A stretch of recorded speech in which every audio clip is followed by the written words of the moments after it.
Today's fellow fasting foodie friend has been fasting in a variety of ways since 2017, and in that time has lost about 30 pounds.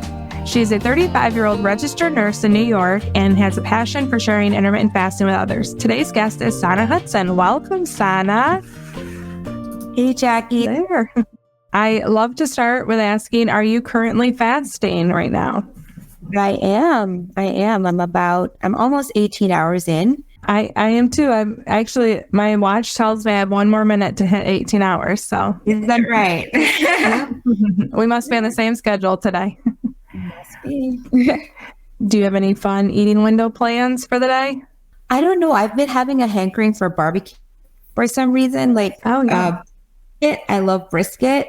So I've just been feeling that way. I know the weather is changing here in upstate New York. So I'm feeling that barbecue summer vibe coming on. So that sounds delicious. It is like 80 here, but we're having chili today because my girls requested it. And I'm like, it doesn't really go with the weather, but it sounded good. So nice. Yeah. I feel like brisket, but I'm going to be making a stew. So. Okay. Yeah. Just brisket on the brain. Yep, it's on the brain. Awesome. So one thing that you mentioned in the pre-interview is that you love to bring awareness to your patients about intermittent fasting. I would really love to hear how you do that. I think that's amazing. Thank you. So as a nurse, my favorite part about being a nurse actually is educating patients.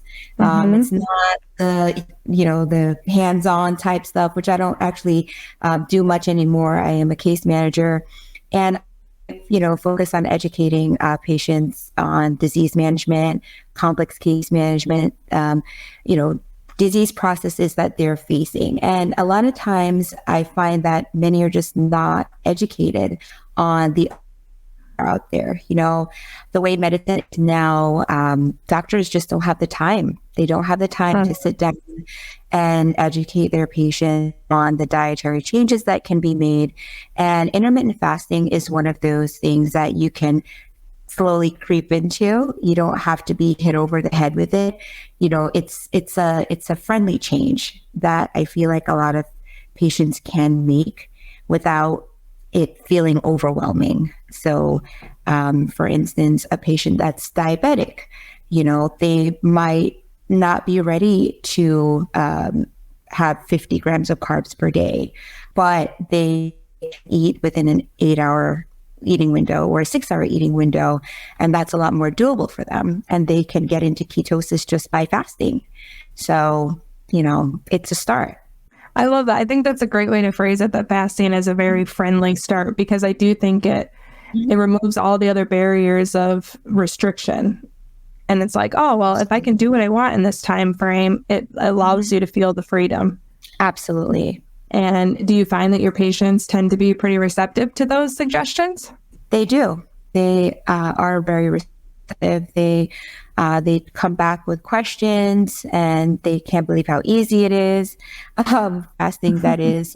And it's like the best kept secret almost for some people that have never even the idea of fasting for just meeting their health goals. I think it's eye-opener. So that's awesome. I think it's great that you integrate that into your profession and that you have a personal passion for it and that you have this professional outlet to share that. Definitely. So you also mentioned that you'd spent about 4 years doing keto, and that was prior to fasting. Is that right? So it kind of almost happened simultaneously. So I started with intermittent fasting, and within 3 weeks, I started seeing results. So, of course, keto was big at the time, and I figured, incorporating keto in. So I did it for about 4 years. You're right about that. And it was great. And I still recommend it to many of my patients and families and friends. But it just didn't work for me anymore. And I think a part of that, and not the diet at all, because I think it's great, especially for people with type 2 diabetes and metabolic disease.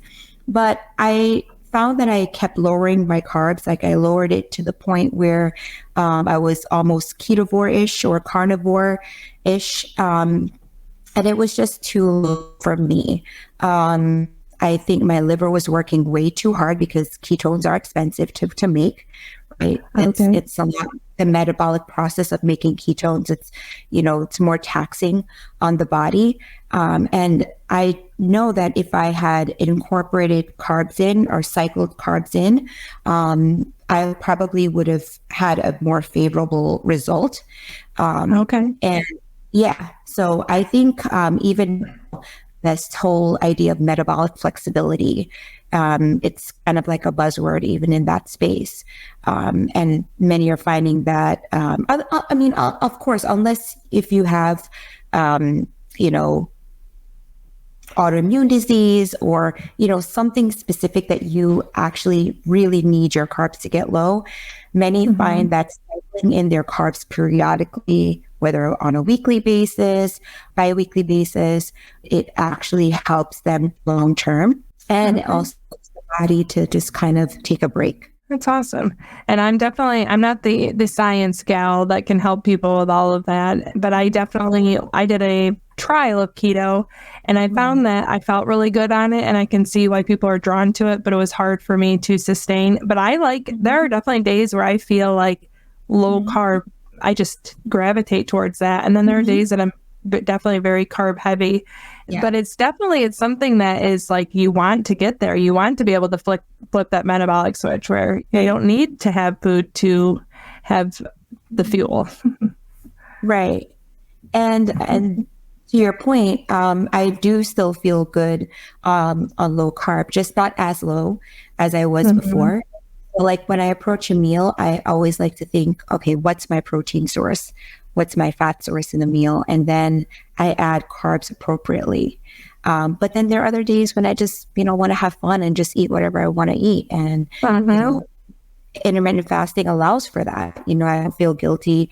Because of that, I don't really like labels, I don't I kind of had that label of being the keto girl for that, period of time, like my family and friends, like, oh, you're still doing keto.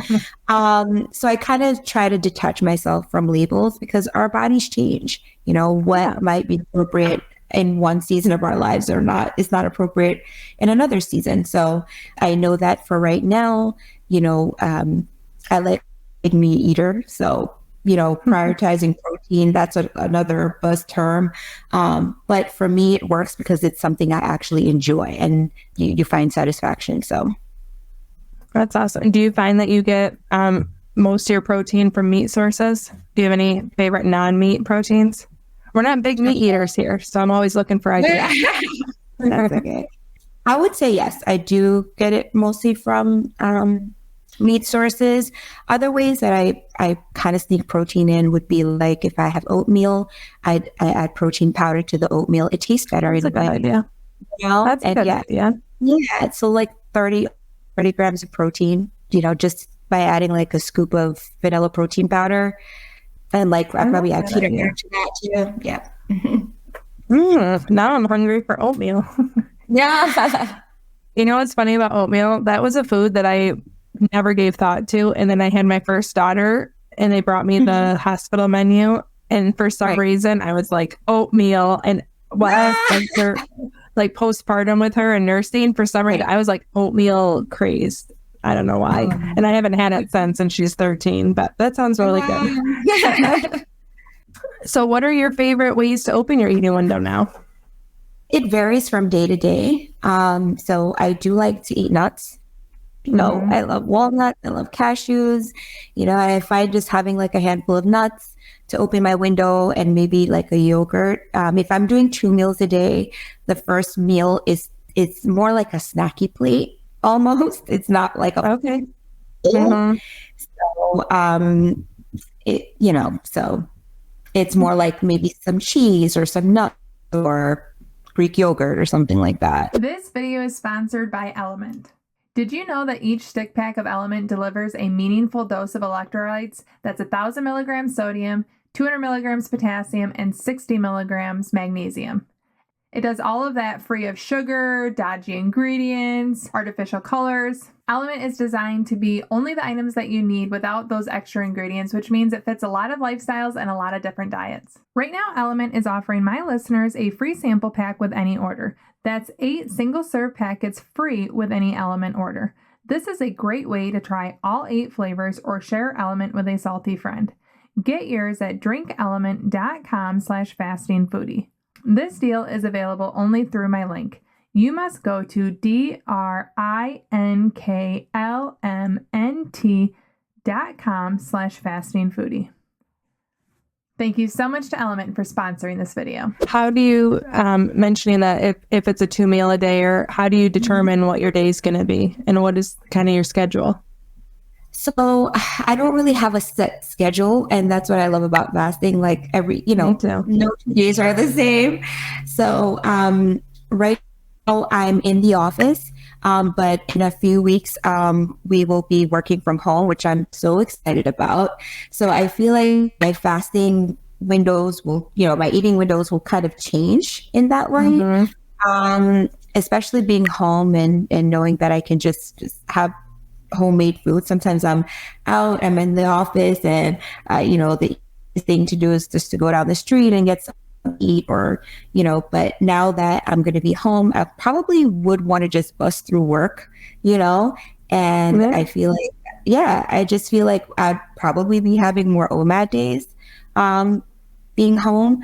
However, I also like another type of eating window, so to speak. When I was a house nurse, I used to go to different homes, and I would leave home at like around, I want to say 10 in the morning, and I would have a breakfast, and then I wouldn't eat lunch at all. And then I would come home, and then I would have dinner at like 4. That's kind of like that early time restricted feeding kind of thing. So just like eating dinner early, I enjoy doing that too. So I think it would vary. Do you find it hard to have like a small meal in the morning, or a meal in the morning and then a break and then eat later? Not at all. It depends on the type of work. With case management, I feel like because I'll be in front of a computer, I'd be more like laser focused on what I'm doing. So an OMAD day would kind of be more appropriate there. However, when I was out in the field, I was a lot more physical with my work as a nurse. So I felt like the food, a little bit of energy, and then I wouldn't, I would just kind of bust through work. And when I'm finished work, I would come home. So that was kind of motivation to come home early. And so I would have something light, nothing heavy. Probably coffee and, probably a couple eggs. And then I'd work, come home at like around 2, and then I'd have dinner at like 3 or 4. And I did that while I was working hospice. That's awesome. And I think it's a really great illustration of like what works for you wouldn't work for someone else. Because for me, my willpower, time works really well for me. I'm either eating or I'm not. But if I open my eating window, it would be very, very hard for me not to snack. Like, my eating window's open, I can get that iced coffee. Or it's just that's what I like about OMAD shorter windows, is I can be satisfied short. But it's a perfect illustration that different personalities, different people are going to find success, and it's try it. If that works for you, it could work for someone else, and that people need to try different schedules, different things. And as you mentioned, it can change with what's going on in your life. Definitely. And I was a huge snacker. So during my keto days, I kind of like cut snacking out cold turkey. So I'm still not like a volume eater. I wouldn't really call myself a big volume eater still. But I disciplined myself not to snack during those years. So it's like 2 meals and that's it. And if I want to have like a dessert or something, it's like right after I have my OMAD. So like I'll have my 1 meal and then the dessert right after. It wouldn't be like 2 hours later kind of thing. Yeah. Okay. Yeah, that's where I get in trouble. And that's when I do a down day or up day, I like the variety, and it's probably much well, not that I track carbs, but it's very similar to the effect of, low carb and high carb when you eat a little and you eat a lot. So I get the benefit of the variation. But my up days, I'm always like, I can't do these every day because Do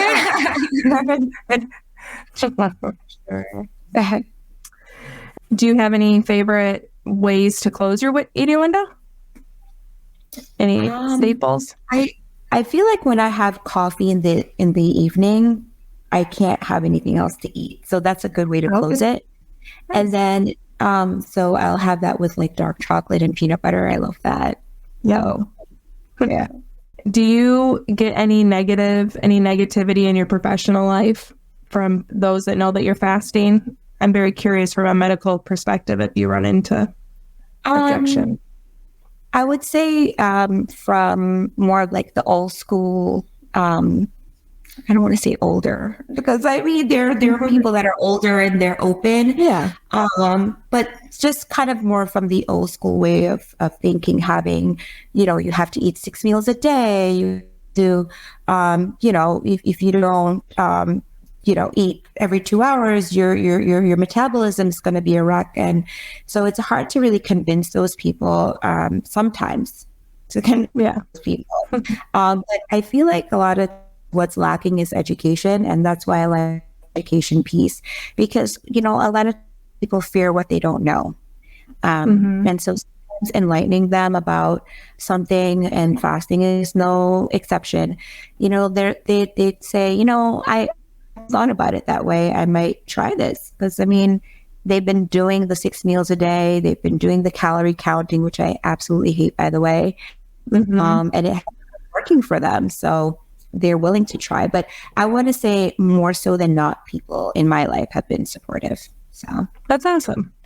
And probably the more that you're educational about it, the less negative you'll see. I would say so. Do you have any favorite resources you like to point people towards?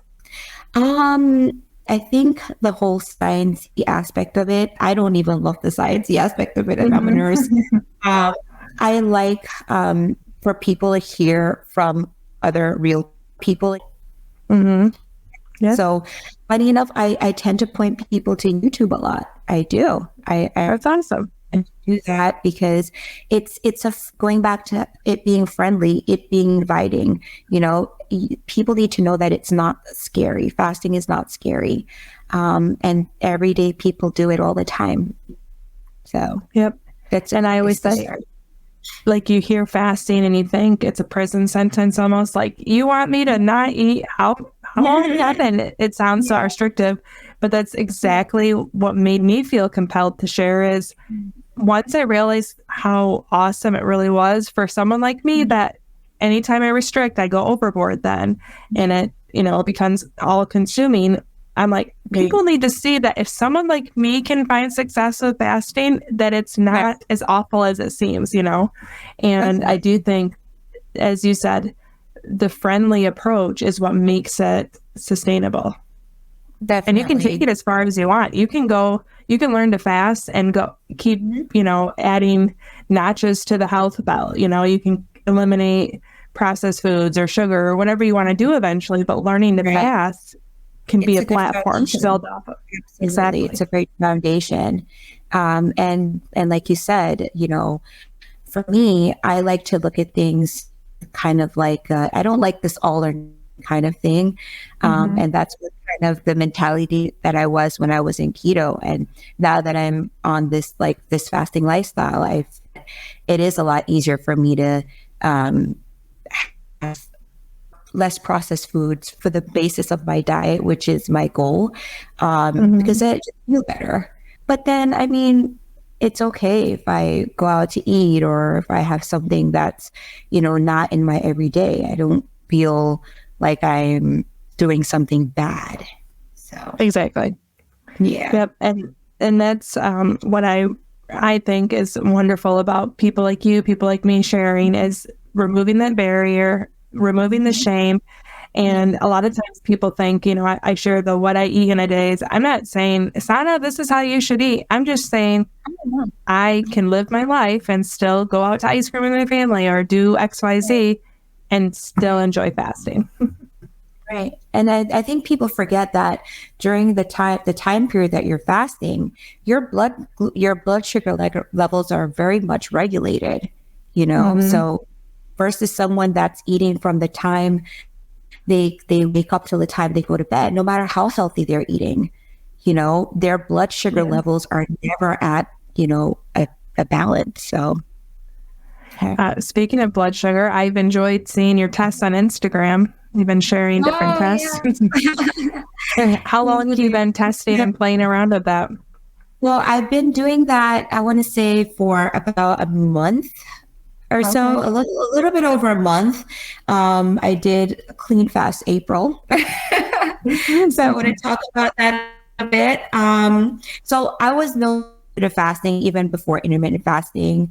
As a Christian, I've always incorporated fasting for spiritual reasons. So that has always been a clean fast.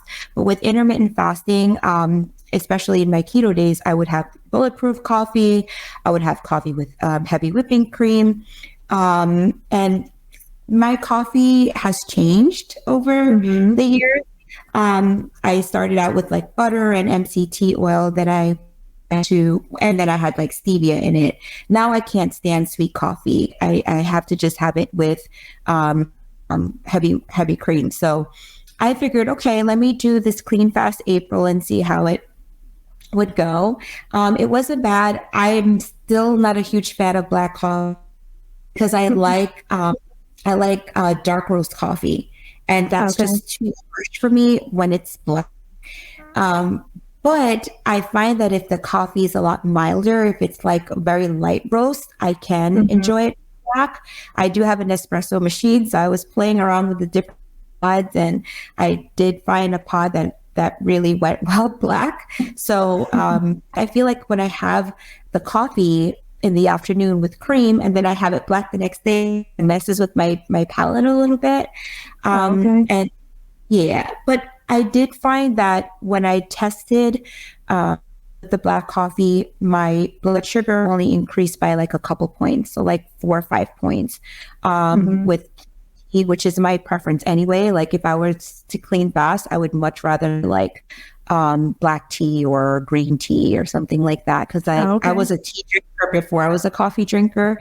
So I've always liked green tea plain. It's just always been a thing. But I was listening to a podcast with Chantel Ray. She had Jen Stevens on her podcast, and Jen said that her blood sugar went up with black coffee as well. Like it went up like 4 or 5 points. Yeah, and she said that it was she had a whole explanation behind why that was normal. And I think the rule of thumb is under 10 points to technically kick you out of the fasted state. And I even tried heavy whipping cream. I tried the 1 tablespoon, which is the 50 calories, which is what is by Dr. Jason Fung. And I found varying results with. Sometimes it went up to like 8 points higher. Sometimes I found that it went down a few points. But when I did with the 10 mils, because I kept decreasing it until I got to the black coffee when I was like tapering down. If I have like 10 mils or less of the cream, my blood sugar doesn't go up much, maybe 1 point, maybe 2 points. And it's the same result with the black coffee. So do I clean fast? No, but it's 50 now. Before it was always like heavy cream. Some days I do sparkling water. Some days I do tea. Some days I like very rarely do the black coffee because I'm still not a huge fan. And then some days I'll do like less than a tablespoon of cream. It's just whatever. I don't find it makes much of a difference with weight loss. Although I'm in maintenance now, I don't gain weight. I don't feel hungrier. I know some people fast with diet soda. I can't do that. Yeah. That makes me feel hungry. Yeah, that's a little different than me. But I am enjoying seeing your test. I think that's pretty fun how you share it. Do you find that you drive yourself a little crazy with the waiting the 2 hours to see the results and like? Yeah, it's a little thing I don't like about it. Right, and then I usually test 30 minutes after. So the results that you were seeing were 30 minutes. After that's where the 10 points 10 points and under came from. So that was just 30 minutes. I'm pretty sure if I tested the like consistently with the 2 hours, it would come right back. I know that when I tested with tea, I think it was like a ginger lemon tea. My blood sugar didn't increase at all. So I am with you though. The diet soda, I'll do that every once in a while at the end of a fast. If I'm like, basically it's only been if we're on a road trip and I'm just waiting till dinner, but we have, 2 hours of traffic. Right. I'll be like, okay, I'll have this, but it makes me hungry. And I'm like, okay, that wasn't worth it. Yeah. But, any sweeter. Yeah. Could exactly. Doesn't matter. Yeah. Yeah. So I've tried it a few times. I'm like, just not worth it. So I mentioned your Instagram and sharing. Do you want to share a little bit about your Instagram and you offer coaching? I would love for you to share that because that's something people ask me about and it's so outside my wheelhouse of that's not me, but you can go to Sana for it. So I'm on Instagram at Identifast. That's IDENTYFAST. I started with the Winter to Wonderland challenge. This was back in this was last December 2022. I had about 9 ladies, including myself, join, and we had a total of over 150 pounds lost. That's awesome. Yeah. I had one participant lose 52 pounds, I believe she lost in the period that we did it. So it was really good. And that was a group challenge, but I do also do one-on-one coaching as well. I know for some people, the group thing is not their forte, and that's fine. They might want, kind of a one-on-one type of deal. So you can, all the links are on my page at Identifast. I'm currently doing another challenge, the Spring into Shape challenge, and already it started May 1st of 2023, and already one participant lost 11 pounds. So wow, that's amazing. And isn't it fun to be a part of they're doing the work and they're making the choices. So they get so much kudos, but it's so awesome to be like a small part of that. Yeah, definitely. Especially when, like I said, I love education. That's my favorite part of everything. And that's why I stepped away from bedside because, I could hang an IV, I can do this and that. But for me, they go home and they go back to their habits. And, what did they really from their time at the rehab, their time?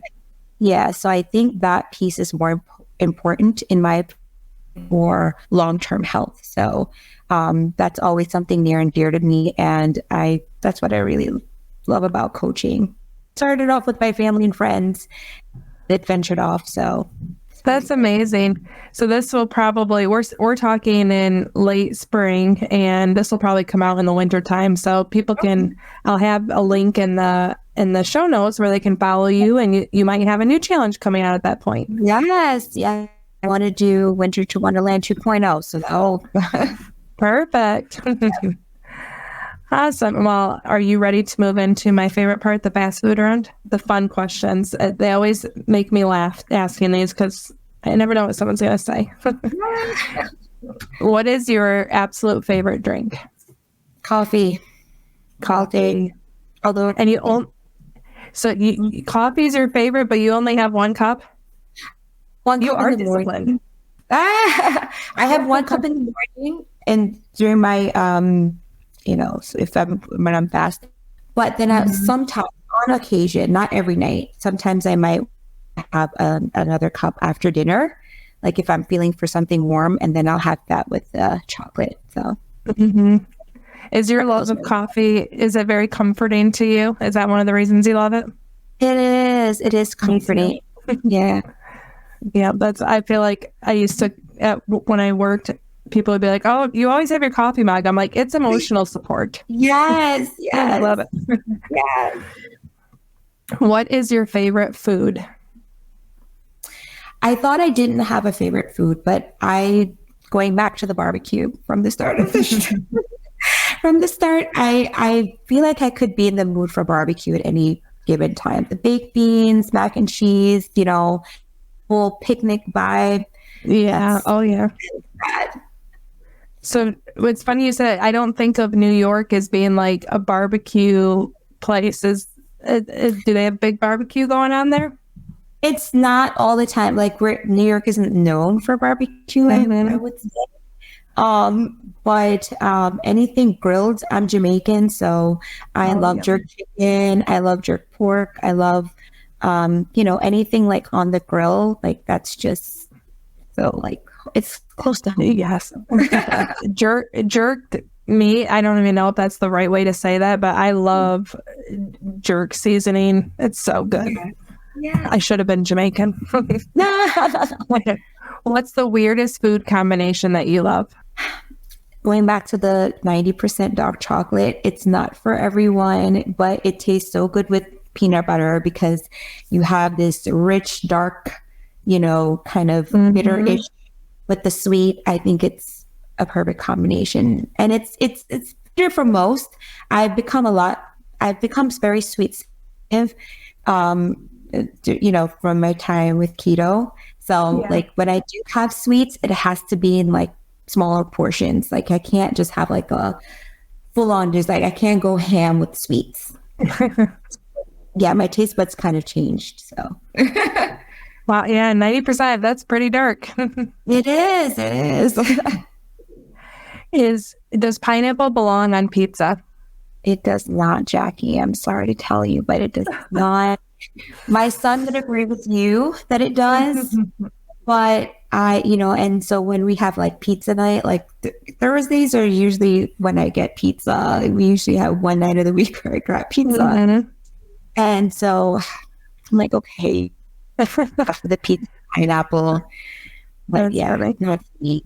Yeah. I'm the only one in my house, and we do pizza Friday nights, but we earn rewards, and every once in a while we earn a free medium, and when I get a free medium, that's my ham and pineapple pizza. Is that right? Yep, so that's the only time I get it.